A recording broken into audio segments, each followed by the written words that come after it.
But as far as learning when to step away from a project and when to, the other half of that is learning how to implement the things that you learned. And I think that's what we did with the Hotline Miami movie was we tried Inscription. I realized what worked, what didn't work. And then when it came time to try again, now I know. Yeah. So you're saying that the Inscription one will come out because I want to be involved in that, and so help me God, if it does not come out, Batman, I'm gonna lose my mind. It's on the list. I can neither confirm list. nor deny. Hello, and welcome back to Cold Read the Podcast. This week, I'm not going to be doing a quick round of advice, but instead, I'm going to share a bit of what has been on my mind lately in hopes that others can learn from it. So, if you don't want to hear me blabber on about stuff that may or may not pertain to you, the show will start in about 3 to 4 minutes, so just skip ahead. We have talked numerous times about imposter syndrome and feeling like you are simply not good enough to continue seeking out your goals. We've also talked about not letting insecurities stand in your way. But something that I don't think we've talked about just yet is vulnerability and the fear of letting your passions slip through your fingertips. And while you may think that this sounds a little pathetic, like I'm just gonna complain about getting paid to make stuff, I would ask that you stick with me just for a brief moment and try to see things through my eyes. This week, despite continuing to write music and build my portfolio even more, I have been afraid. Afraid that all of my hard work will amount to nothing. For the past 15 years, I have been on a seemingly never-ending quest to do something that I truly enjoy and make money off of it. Some people in this world choose to settle for whatever makes them money, but I simply cannot do that.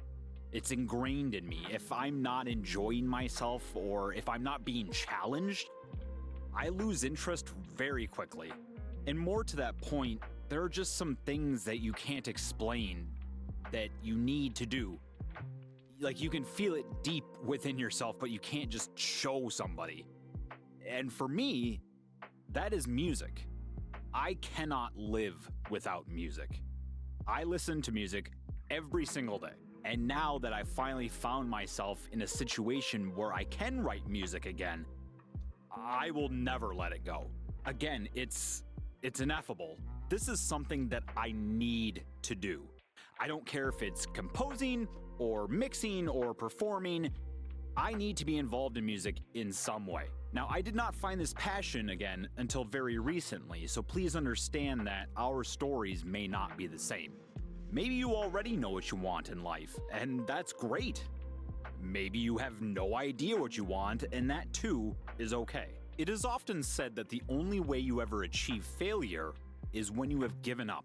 And I think about that a lot. I think about how far I have truly come in the grand scheme of life. I think about how 3.5 years ago, I had 0 goals and 0 aspirations. I was comfortable being miserably depressed. I had given up on myself. I had failed. But that's the thing. Failure is not finite. Failure is not an end. You can fail 100 times and still be successful. In fact, I think most people who are successful and have achieved some of their goals will most likely tell you that they stumbled a lot along their way. Let's take voice acting into account here. What do you believe that the difference is between people like Tara Strong, Steve Bloom, Jennifer Hale, and the average voice actor is? Sure, you could say skill or training, but I would argue that it really comes down to not giving up. These people kept pushing and striving to be better at their craft, and they worked very, very hard to get where they are today. Now, the point of this whole little spiel is this. There are going to be times in your life where time or energy or sheer luck will not be on your side. There are going to be times in which you are really comfortable with yourself and your work, and yet you worry, much like myself, that you'll never reach your goals, no matter how hard you work. There's going to be times in which you want to throw it all away and give up. The next time you have these thoughts, I want you to think about this quote from Babe Ruth, the baseball player, not the candy bar. Candy can't talk. It's hard to to beat a person who never gives up. And with that said, let's get on to the show with your hosts, Zamoody, Booka, and future me. Take it away, folks. Wow. Very well said there, Eldurrino. Much appreciated. Very well said. Right? Very Thanks. nice. Welcome to ColdRead the podcast for voice actors by voice actors. Welcome to you, and welcome to everybody who's here, either listening to our show, watching us live, or listening to us anywhere you get your podcasts. Thank you again. The intro was from Eldurrino. It's very well said, I think. Resonating a lot, and I think I'll talk about that here in just a second when we get to my updates. If you have any topics, anything you want us to talk about, you can email us, ColdReadthePodcast@gmail.com, or why don't you come in and join our Discord. Link is in the description. We'd love to have you. We'd love to have you as part of the community. Come in for the daily memes and try to get some advice to get you moving forward. The other thing that you can do on there is you can drop your audio. We'd love to listen to whatever you're working on, be it some sort of voice that you're doing, or if you're working on your demo reel, anything to that effect, just drop it in there. We'd love to give you constructive feedback that will help you grow. We've done it to each other, and we've all benefited from that. So I promise I will not tell you to shut up. I am learning from my mistakes. that won't happen again. Yes, correct. Hello, Magmorta. Hello, Megan. Thank you for being here, for those of you that are here live in chat.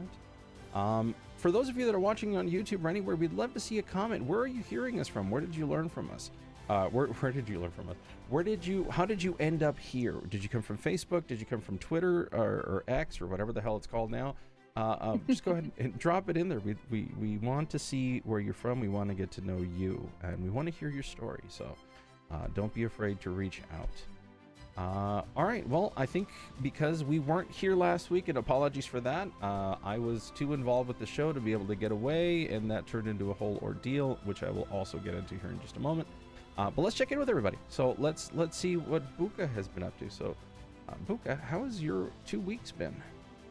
It's been pretty good. New job is treating me well. No complaints there.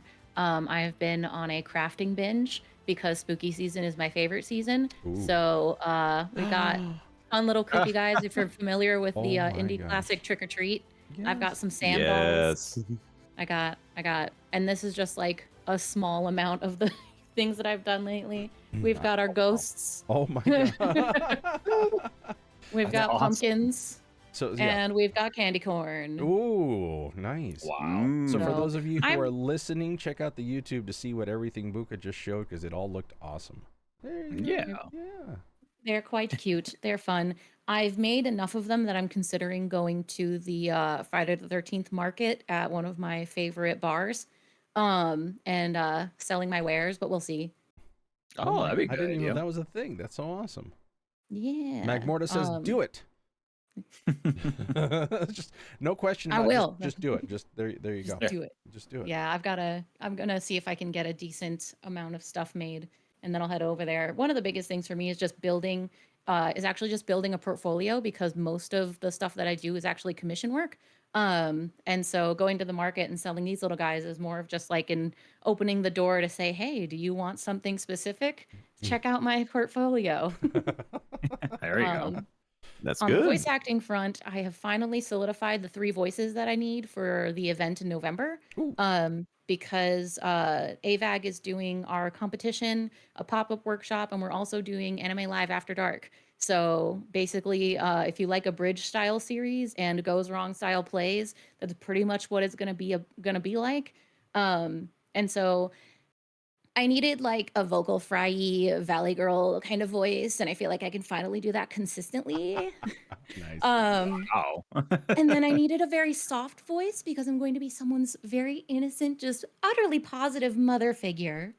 And then the final one is going to be more of like my normal voice range, because I need to be a very very serious and very angry antagonist, who is just the epitome of conceited and everything that goes with that.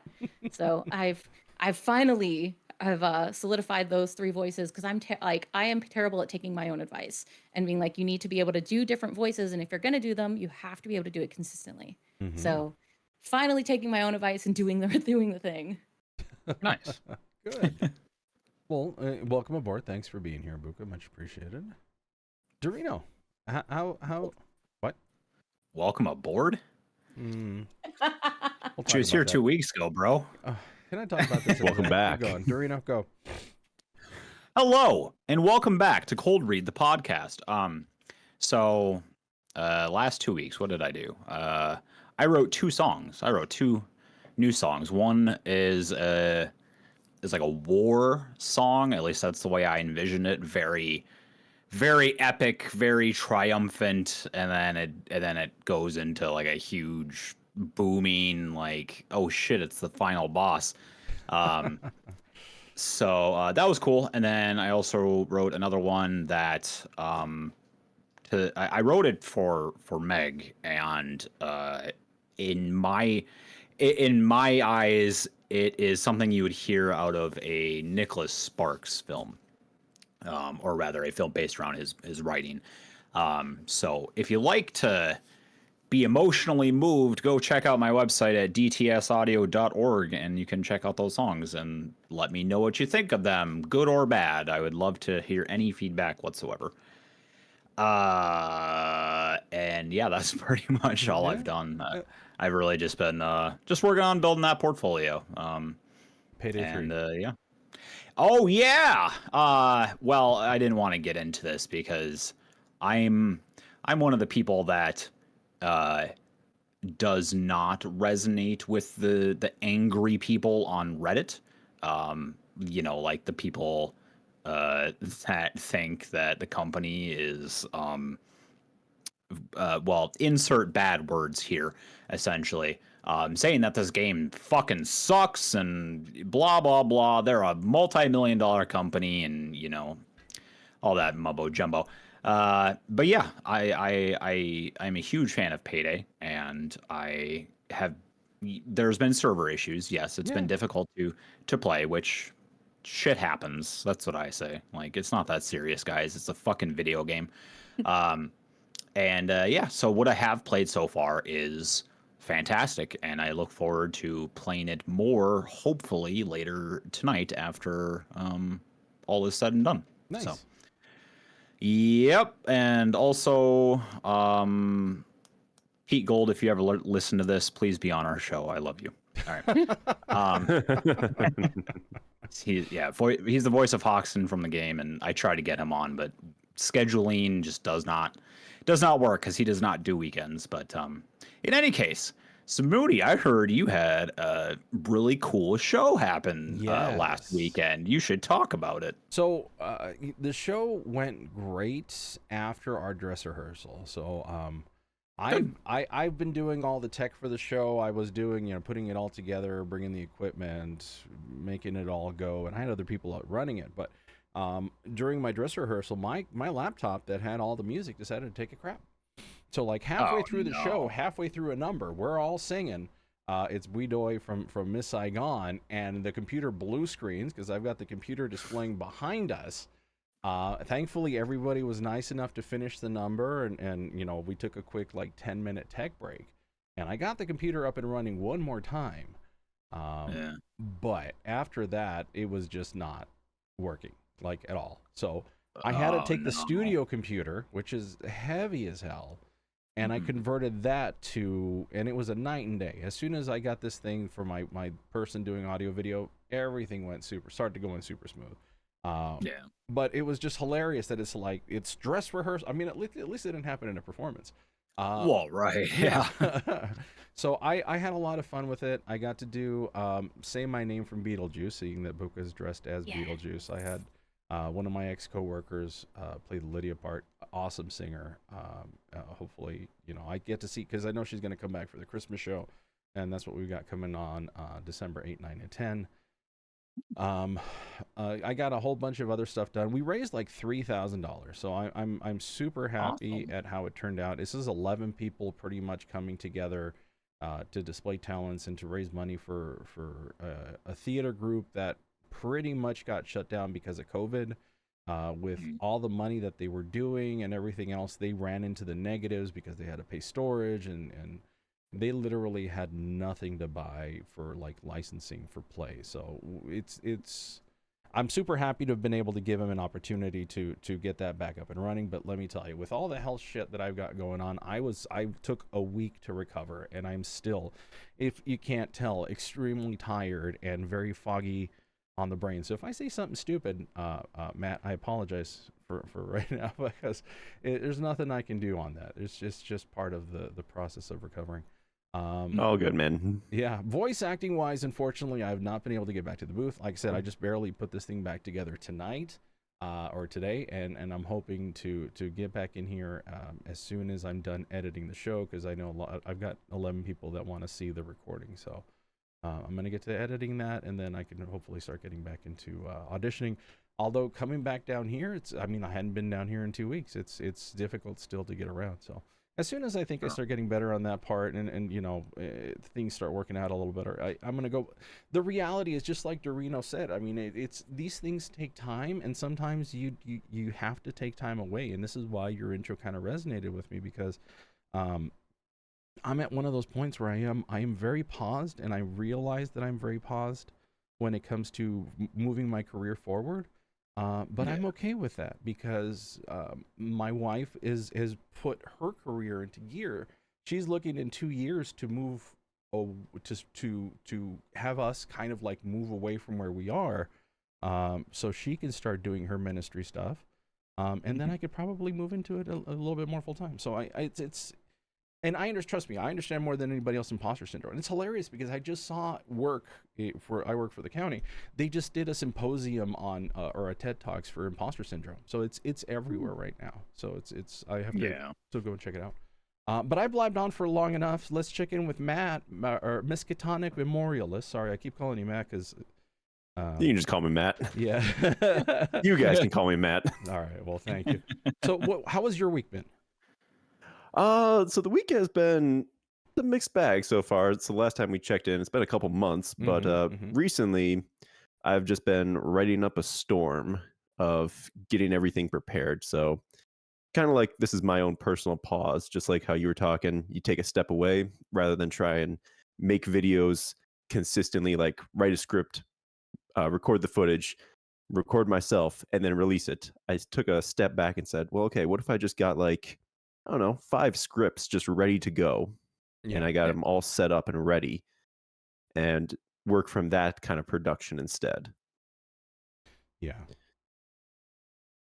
So that's what I've been doing. Yeah, it's high pressure because and I know you've got a good YouTube channel. You've got all this pressure to have to create, but you can get burned out on it, and you can not put out quality work. So it's a good idea to do what you're doing. Yeah, definitely. And let's see, it's been, the last time we talked, it was about learning when to step away from a project. Oh, yes. And we talked about the Inscription movie that I wanted to make. I wanted to do a fan dub of that. We ran into a lot of problems in terms of recording gameplay, and getting everything ready that way. And since then, Eldurrino, you were on the Hotline Miami movie, and so this is the other half of that.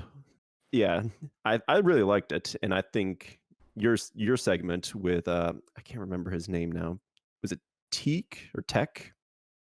Yeah, something like that.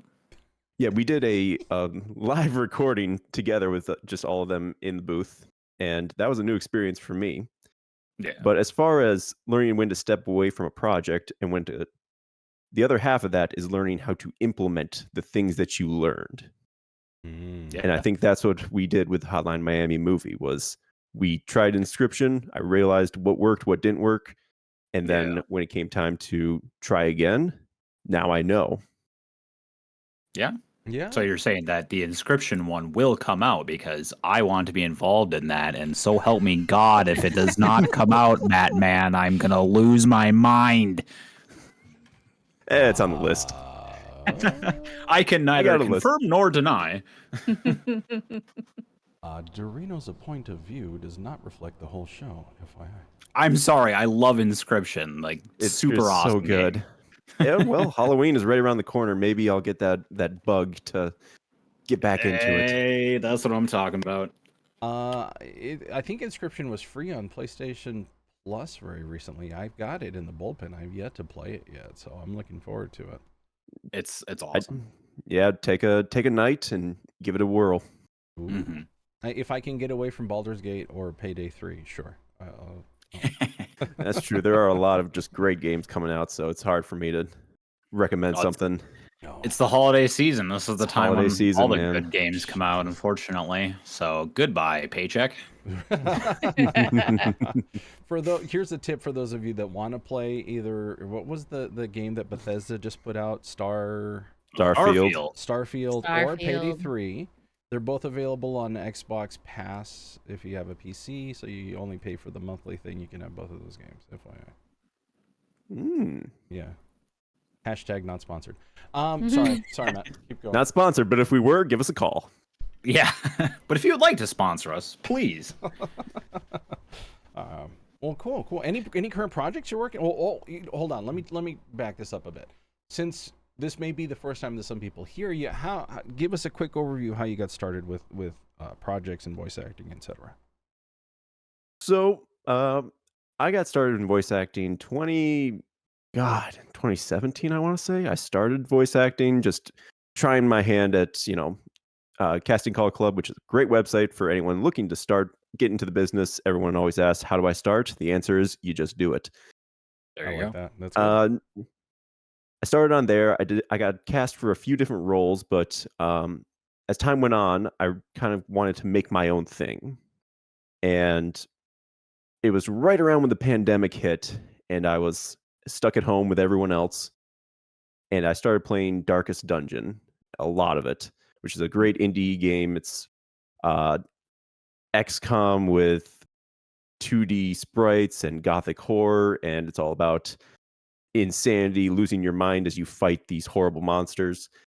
And I started to just write some stories about the characters in there, talking about their backstories, because they don't tell you the backstory of these characters. Like, it's an offhanded comment that tells us maybe this guy's been to prison, or maybe this person is not who they say they are. Mm-hmm. Yeah.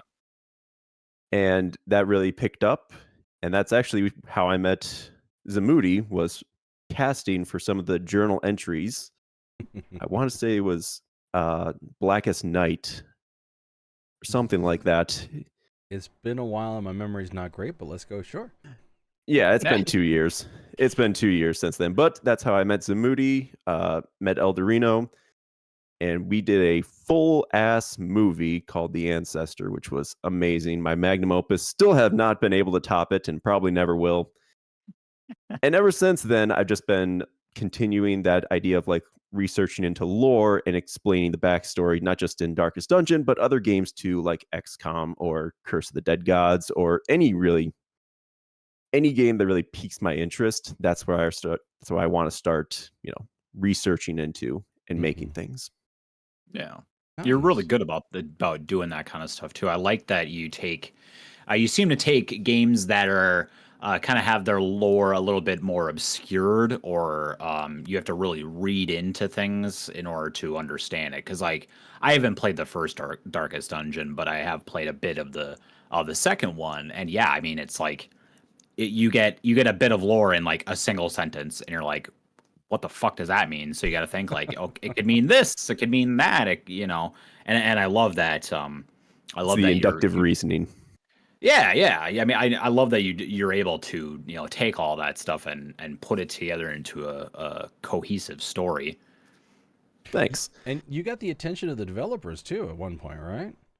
Yep. So around the time that Darkest Dungeon 2 released, I got the opportunity I reached out to Red Hook Studios, and I asked, could I get an interview with Chris Barassa, who was the co-CEO of the company, and project lead for Darkest Dungeon 2. And I got the opportunity to sit down with him. We talked for about a half an hour. I could have gone for another 6, but I could only get them for half an hour or an hour and a half. So I had to be very I had to hit the most important questions that were like burning into my brain about this or these characters or this area. And really, it's an analogy for the game when you think about it. Like, you want to explore this whole map, but you can only go forward. So you got to pick and choose what you want to stop at. Yeah. But it was a great interview. He's a really, really cool guy, really awesome. Yeah, it was. I've never really done an interview like that before, where I sit down and talk to the developers and get a better idea of what they were going through in terms of drawing inspiration for their game. Mhm. Gotcha. Wow. Well, that's cool. So what do you have a current thing in the bullpen? I know you mentioned, gosh, I'm trying to remember what the name was. There was a Gods one that you were working on. You just said it. Yep. So the Curse of the Dead Gods, we did. I played that game when it first released. I really liked it. I went back to it because I need that itch scratch, that Hades itch. And yeah. And in the game, you unlock journal entries.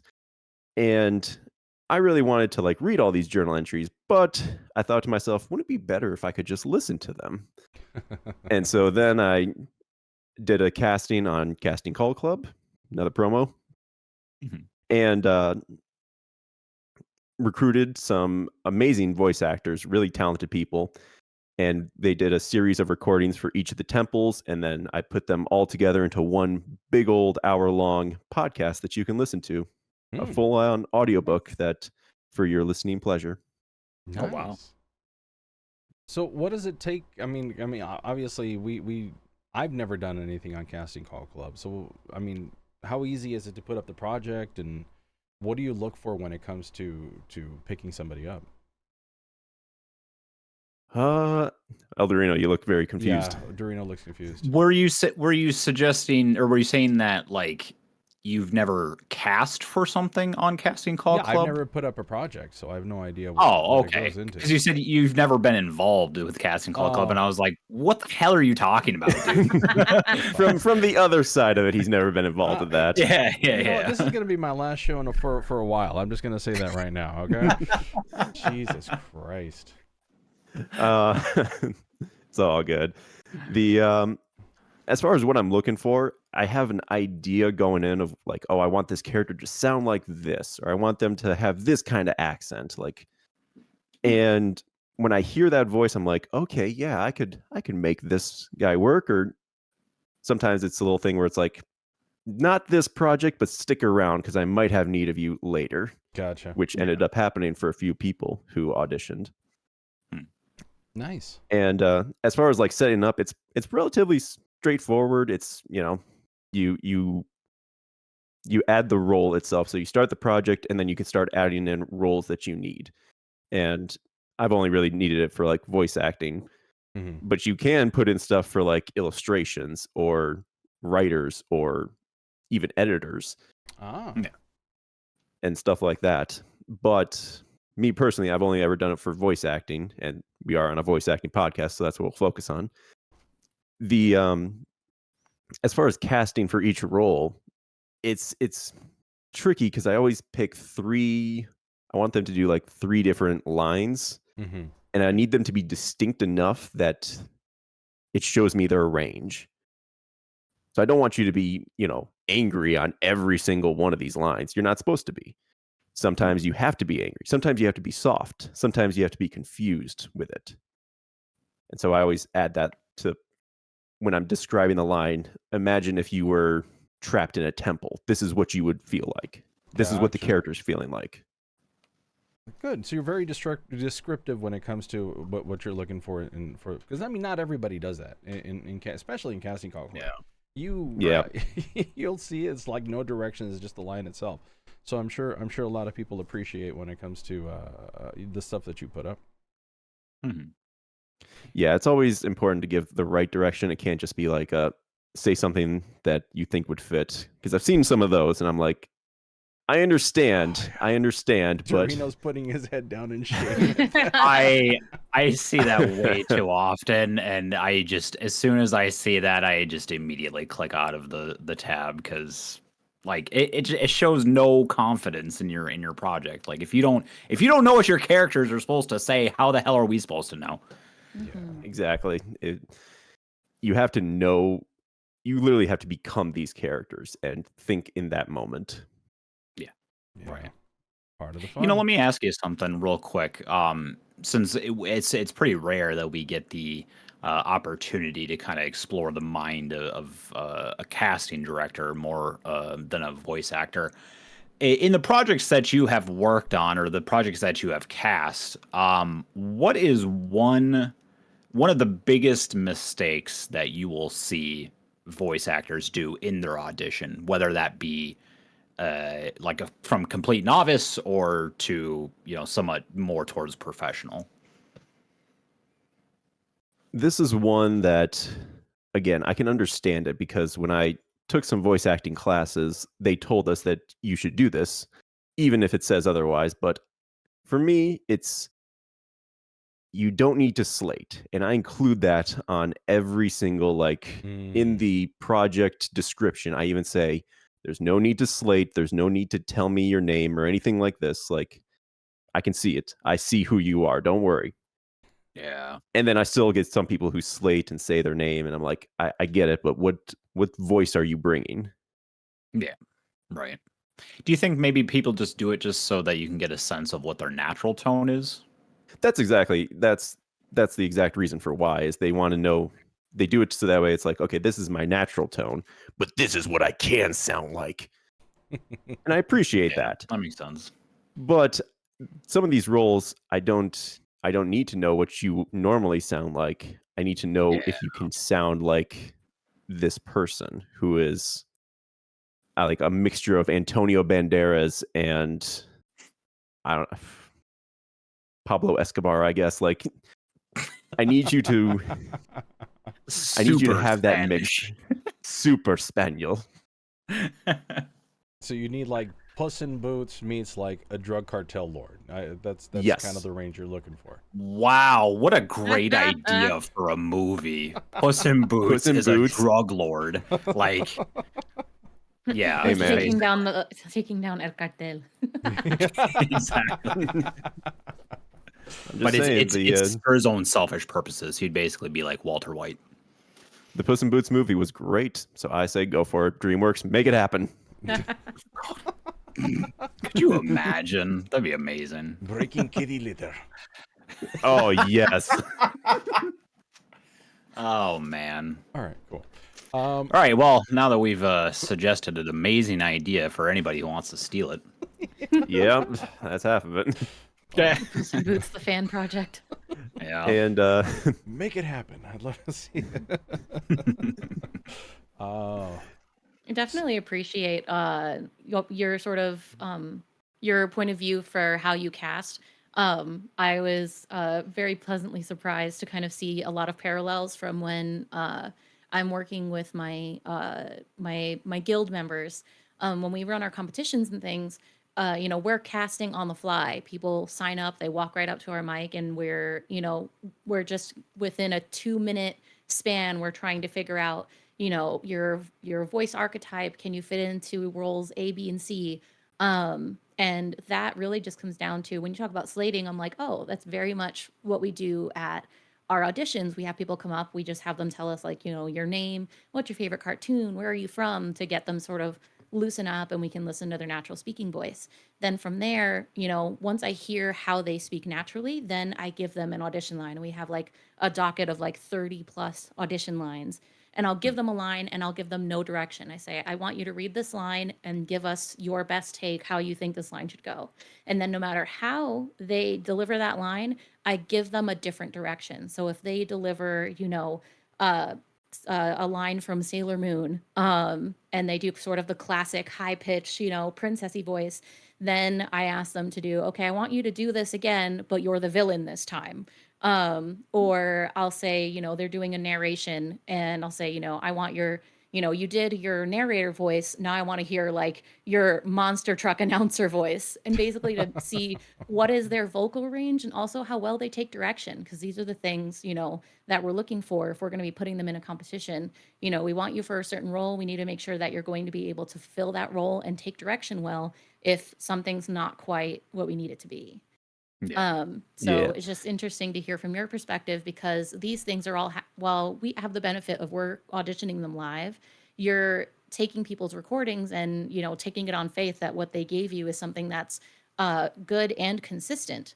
Have you ever run into a situation where people have auditioned and then they couldn't give you what they gave in the audition? That's a tough one.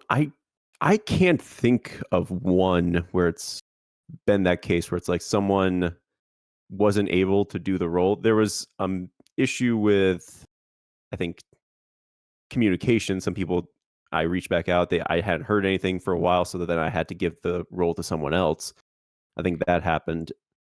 But as far as like what they present in the audition, almost always it lines up to what they give in the project, is what I've seen. Question for you about the auditions. When you're auditioning people live like that, like then it's important to slate. I understand that, Mhm. because if you have 100 people, how are you going to remember Joe from Minnesota unless you Hey, ask him to slate? I knew that was going to Hey, hit look at me. Dorino. I'm from don't Minnesota you myself. make fun of my home state, don't you know? The Midwest. But have you I'm sorry, Hal encountered distracted the hell out of me. What was your question? when you're casting all these people, do you always wait to the end of like once we've gotten through everyone, then we announce who we're taking? Or Oh, is it kind of no. like as soon as we get them, that's the one? It's always first come, first serve because of the volume of auditions we get. So for example, when we go to Level Up Expo, we'll get as many as 400 auditions. Oh. But we'll only fill anywhere from 35 max 50 roles for the competition itself. And because of that, we have to do it on a first come, first serve basis. Part of that too is because it's very demanding. We're basically asking you to give up your entire convention weekend to dedicate to this competition. So some people will come up and they'll do the audition and they're like, "Oh, I didn't read the fine print. I don't have time for this." And sometimes folks will come up too, and we'll get a situation where they think they're prepared to do it. And we'll get halfway through Saturday and they're like, "Never mind, I can't do this." Yikes. So, at other Yeah. conventions that are much smaller, it's less of an issue. We had a great time at Isekai Anime Con recently. We only had about 55 auditions, and of them, we kept 40 people. And it's just interesting combination of like it was a very small convention, but a ridiculously talented pool of folks. And we've had situations where, when we have dropouts, we will absolutely circle back and say, "Hey, person who, we didn't have a role for, we suddenly have a role for you now. Can you come back?" So in that case, we're Mhm. always taking show notes. Like if someone auditions really well, we'll make a note of like how that audition went, where we want to slot them. And if we can't, if we've already filled the role, we keep them on the back burner and just be like, "Hey, if something pops up, we'll call you." Nice. Gotcha. Okay. Yeah, because you're doing live auditions. I do them over the remote or over the internet, I guess. And Mm-hmm. yeah, it's one thing to go through all 160 auditions, and I guess I have the convenience that I can just listen to it in a half a second, and I can just tell right away if this person is ready for it or is not, and I can just move on right afterwards. Yeah, we So- definitely, our auditions always take anywhere from 2 to 5 minutes per person. And usually you can Yeah. tell within the first 2 minutes if it's going to be okay. And within that 5 minutes, people tend to make a really good impression or a not so good impression, and we're able to just roll with it. I think there's only been a handful of times where people auditioned really, really well, and then when they got up to the mic on stage in front of an audience, it just went downhill. Oh, But yeah, that the happens stage less fright and is less with strong. us lately. Oh, yeah. And I Mm. totally get it too, because some of the competitions that we do, we have hundreds of people in the audience. So that gets intimidating. Yeah, that. Yeah, definitely. Madman, you recently, I guess somewhat recently, ran this contest based on not Dead Daylight, Darkest Dungeon, about basically allowing people to kind of write their own stories. You want to talk to us about that?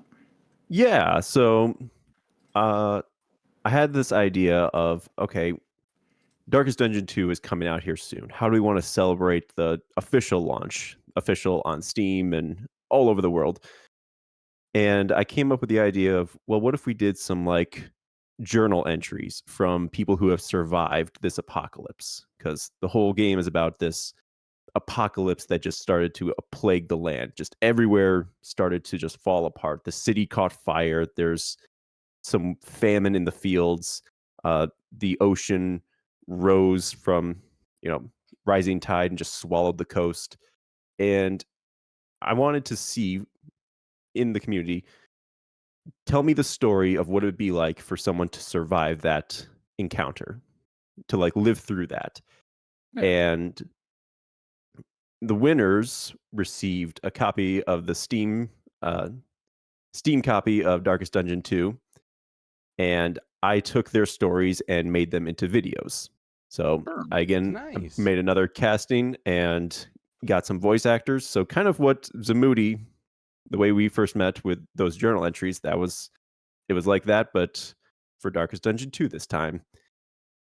Nice. And I think it went over really well, and there's some definitely very talented writers in the community. And so that was the other secret, I guess, secret thing I was looking for was who here could also be a writer that I could bring on. Mhm. Because I'm reaching the point where I'm like, I can't be the writer, the editor, the voice actor. I can't be everything anymore. I need to kind of like limit my focus onto certain areas. Mhm. Yeah. And so from that, I'm looking You're essentially seeing running a whole who's- project. So yeah, you need people to delegate to. So that's awesome. Yep. It's time for me to start taking a step back and delegating out and saying, okay, now I have 2 other writers with me. I'm not on this alone anymore. Yeah. Awesome. Very cool. How did you feel about the casting process for that overall?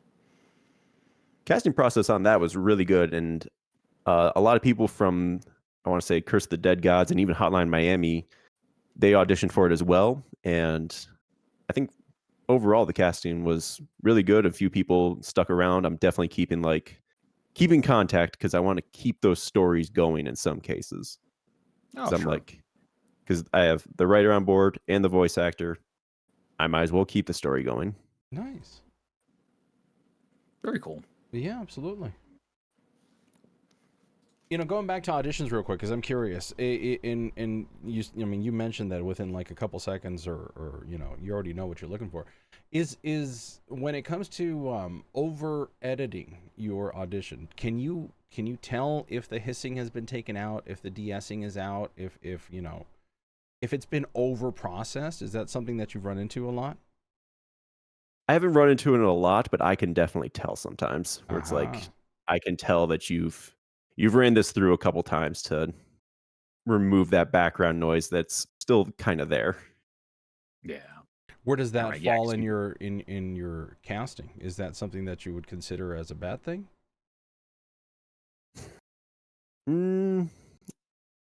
I think when it comes to casting, you should do what you would normally do if you were going to post something for the world, if that makes sense. So when I record, I try to do as little as I can in terms of removing background noises, compressing, normalizing, but I don't start like really going in and being like, okay, I need to get exactly this sound removed, or it should sound natural enough. Yeah.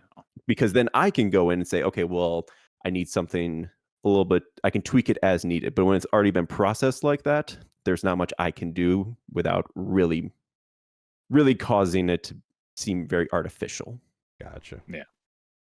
So curious for the tips out there for those of you that actually have some software. Don't overdo it because Let the people Yeah. putting the show together do it, or putting the Yeah, that's our job. Yeah, exactly. I mean, That's the yeah, editor's job, is to make everything else sound as is. Your job is to be the character. yeah, that's true.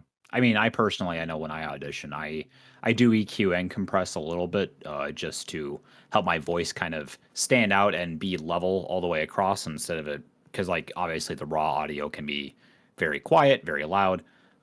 That's just for that sake. But yeah, whenever you actually are signed on for something, yeah, always provide raw audio unless they ask you to edit it yourself, which yeah, they shouldn't. Yeah. Cool. Okay. So what's looking forward to your next couple of projects? I know you already said you got about your next 5. What are you looking to do? Well, so I am starting to look at Darkest Dungeon 2, digging into that lore, into that story, and trying to figure out what's going on. And a part of it is that when it comes to writing, you have to give it time. You have to give it time to fester and think it through and realize that once you make this, there's no editing out, there's no undoing this. So you want your wording to be precise and what's the word I'm looking for? See, I need my thesaurus here. Uh-oh. You need to be concise with what you want to say and precise. Gotcha. Yeah. And the way my analogy for it is, it's like a bowl of chili. See, you let the chili simmer. You don't want to overcook it, but you don't want to undercook it either. I'll let Yes. Eldurrino handle that one. Okay. Okay. Eldurrino agrees. You're good. Yay. Nailed it. But yes, so it's a situation where I want to get them all lined up so that way I can just do 1 week I release this, and then the next week I already have the one ready. So I don't need to worry about like I have 1 week to get everything together. It's already done. And it's just going to be a consistent schedule of every Friday at this time. Next one releases and so on. Nice. Nice. So that is what I'm looking forward to doing in I the see coming you failed months. to mention the inscription dub. Well, it's all in good time. Sorry. I just like you asked me to be a part of that and I was like, fuck yeah. And now I am sad. I still have all the audio from that, so it's not like it's gone away. I just need to record all the new footage. Oh, gotcha. Okay. Record all the Which new was footage the with issue in the first place. Yeah. no music. No music. That is the key. Oh yeah. Yeah. Because the problem is that it's like I record it and I don't even think like, oh yeah, 10 seconds. That's enough time for Eldurrino to say his line. And I click enter and it's like, okay, when I go back and post and try to edit it, it's Eldurrino talks for another 5 seconds, which doesn't seem like a lot, but it's a lifetime in like, because the text appears on screen. So I try to time it up so that way the text appears when Eldurrino is talking. I know I speak very slowly. Well, no worse than me. I'm just kidding. So sometimes you I have gotta. a question. When you're doing these projects, are you recording them sort of ADR style where the video comes first and then the audio, or are you doing it opposite where you're making the video cater to the audio? I think I'm doing it where I make the audio cater, or the video caters to the audio. I mean, yeah, because if something takes 20 seconds, I can pause or even cut some of the video in order to extend that out. So I can even slow it down. So that way it's like, okay, it's on screen for another 5 seconds. And that's enough. That's all the time he needs. Mm-hmm. The issue was that when I recorded it with the music slows down as well. And so then it gets very distorted and very even more creepier than Inscription already is. All right. Gotcha. So it sounds like it's a little bit of both for you there because you're kind of working within the constraints of the original sort of material, but I guess it looks like you're tackling it from both ends. It's neat. Oh, It's I want to say is it closer to dubbing in terms of the style? Because when you're fan dubbing, they even tell you like you have 5 seconds to say this whole line. Because the Japanese. When you're talking about doing sort of, when you're talking about dubbing, when the original language, whatever that language was, typically they're recording the audio first and then making the animation cater to whatever audio was recorded. When you're doing dubbing, it's the opposite. You have to work within the constraints of what's on screen. Very rarely will they edit the cartoon to match the English speaker or whatever voice you're dubbing over. Even when I'm running my competitions, I rarely, if ever, will I make edits to the cartoon to cater to the voice actor. And that's just sort of the nature of the beast when you're dealing with dubs. Mm-hmm. That's, Yeah. you know, I gotta share real quick. You mentioning that because I was thinking the same. Like, yeah, dubbing is certainly like you watch a screen and you just you match whatever you're saying to their mouth moving. I've been watching Bleach recently because I started when I was a teenager and then I kind of dropped off. But there was a certain part during one of the earlier episodes where the quiet like husbando character, his line is just simply "I found him," and it's literally because of the way the mouth flaps are. It was I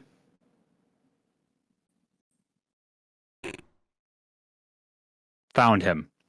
like that long of a space. I shit you not. And I was like, Oh man, that's some Final Fantasy stuff. Got laugh and like, yeah, it's so funny. Anyways, I want to have a quick discussion though, real quick to wrap up the episode. Sure. Because I saw this thing come up on Reddit yesterday, and I want to know what everyone's opinion on this is.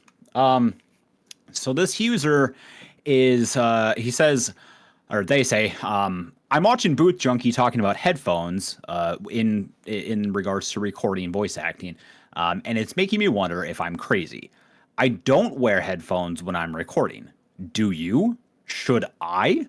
I definitely sound better to my ears if I'm wearing headphones, but I don't think it alters my performance at all. Of course, I use them when I edit. What do you think? Should I wear them when I record? And if so, why?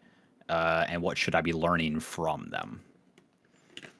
So we could do a quick round table and Sure.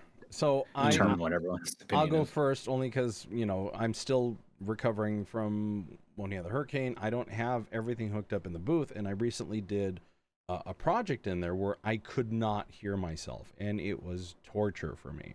I am so used to being able to give myself feedback and listening for extra clicks or extra pops and being able to re-edit it that I missed being able to get that instant feedback in my own head. I always wear headphones.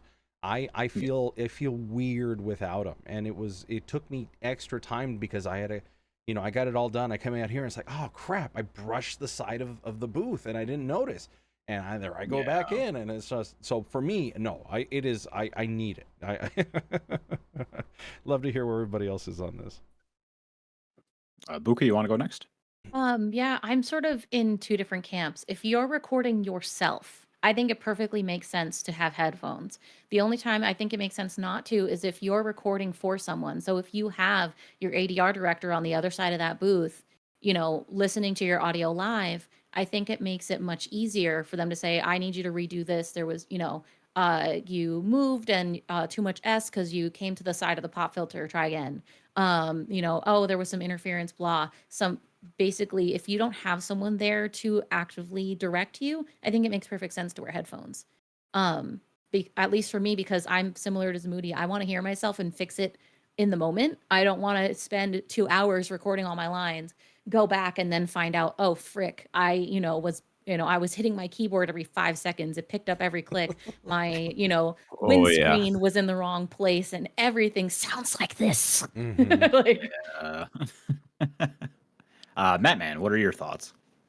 Yeah, I would say wear headphones when you are recording because it is that instant feedback and able to like fix the mistake. Not even a mistake, just be able to fix whatever it was in that moment will save you so much heartache later on when you go back and listen to it and you realize, oh no, I put too much emphasis on this word. It doesn't sound right when I go back and listen.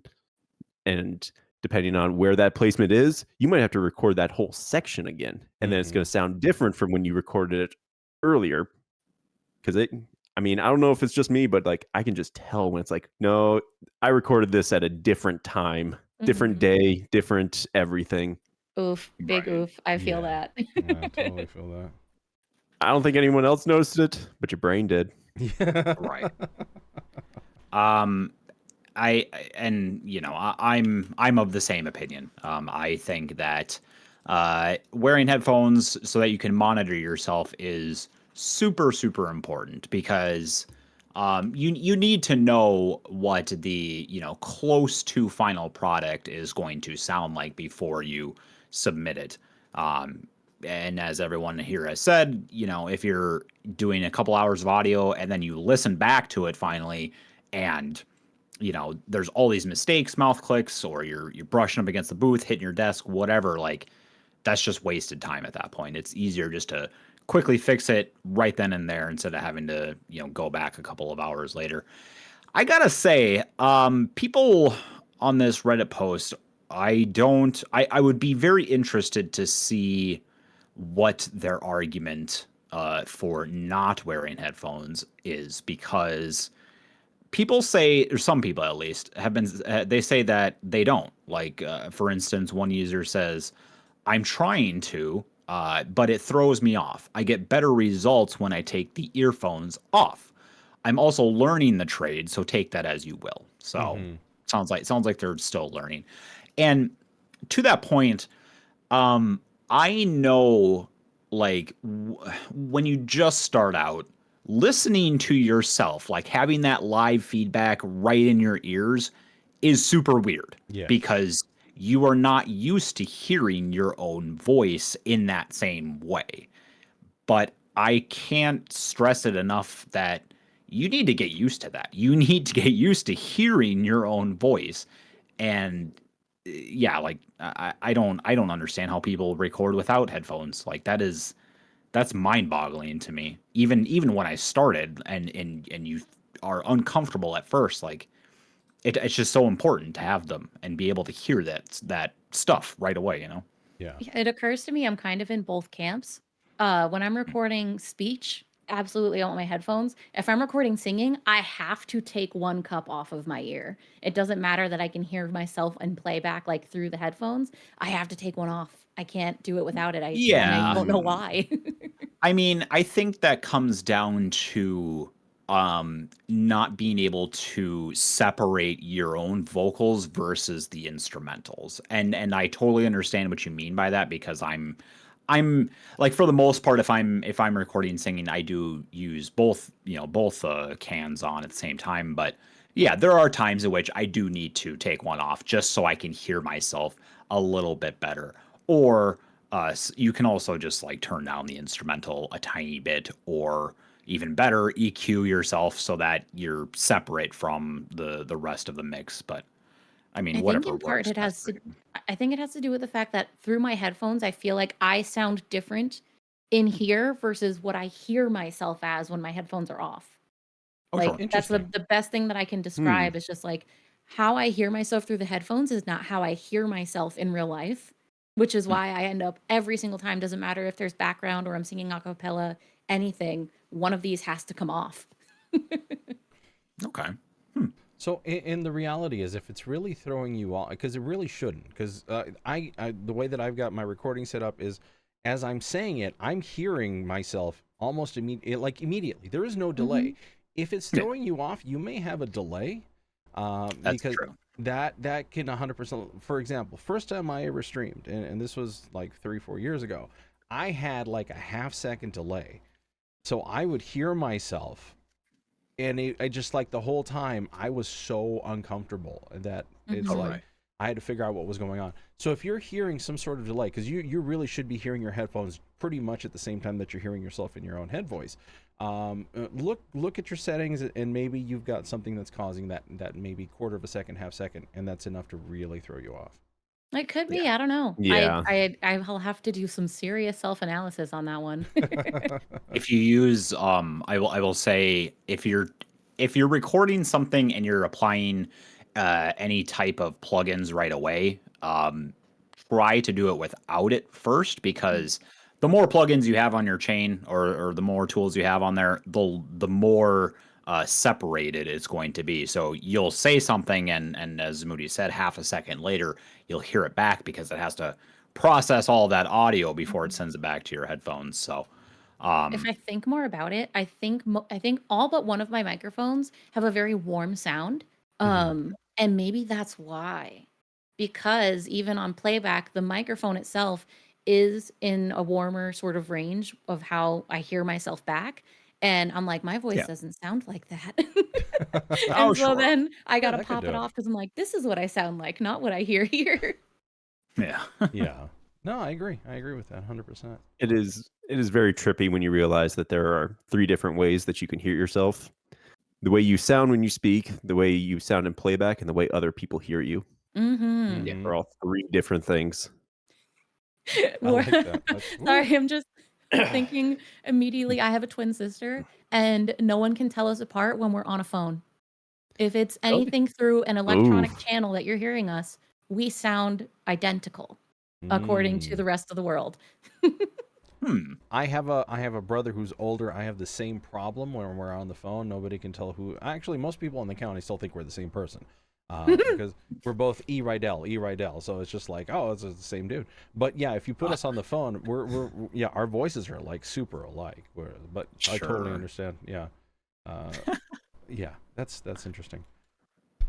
Okay, so that's an hour, ladies and gents. Whew, wow, where does the time go? Indeed. Matt, thanks so much for being here. We appreciate it as always. Thanks for having me. I'm always happy to join. Yeah, I love to see all the projects that you've got coming up. So glad to hear that you've taken your time off and your creative juices have been restored. That always sounds weird. But yeah, I look forward to seeing what you've got. It sounds so weird, but it is so right. Magmorta says I had an issue with folks thinking I was my mom. Ooh, yeah, no, I can. It's the familial voice that everybody has that same cadence. I totally get where that's coming from. Sorry to hear, Megs. Ladies and gentlemen, thanks again for being here. Whether you were here live, and keep in mind we do this every week on YouTube. Cold Read the Podcast. Come on over. We'd love to see you. We try to interact with you when you're in chat. We love to call you all out. Again, Magmorta, thanks for being here. Meg, thanks for being here. Everybody else who lurked around, thanks again for your time. If you have any audio, please feel free to drop it either in the Discord. You can email it to us too. ColdReadthePodcast@gmail.com. Again, ColdReadthePodcast@gmail.com. And the link is in the description if you want to come in and join our Discord. We'd love to have you. Intro for next week. Are you still doing double duty, Eldurrino? Double duty. All right. Yikes. Yep. All right, cool. Yeah, next week will be advice, and probably won't be something so emotional. I like it. It was good. It was good to hear it because, like I said, it resonated with me, and hopefully it resonated with somebody else. Again, feel free. Please leave us a comment. We'd love to see that your interaction with us. Tell us where you're coming from. Tell us what you're doing. What's the role that you're going for? What's the voice you want to do? Something. We'd love to see you in the comments in one way or another. Yeah. So until we do have a guest next week, if I recall. Sorry, guys, do we have a guest? Oh my gosh. I don't think we do, but I could be wrong. Oh wait, no, yeah, we're doing double guests. Yes, you're correct. Yeah. Next week. Yeah, next week I believe we are having Connor Howard back on, who is the guy who sounds exactly like me. So good luck, everybody who is just listening to this show. Have fun discerning which voice is which, but yeah. We're going to catch up with him and see what he has been up to. Yes, speaking of similar sounding people, there we go. It's like you're going to have 3 of us with very similar voices going on. Like my board says, like, sub, and comment. That all helps us out, and it's free, so don't be afraid to do it. Till next time. Yeah. See you later. See ya. Bye. Bye. Remember to drink your water. There it is.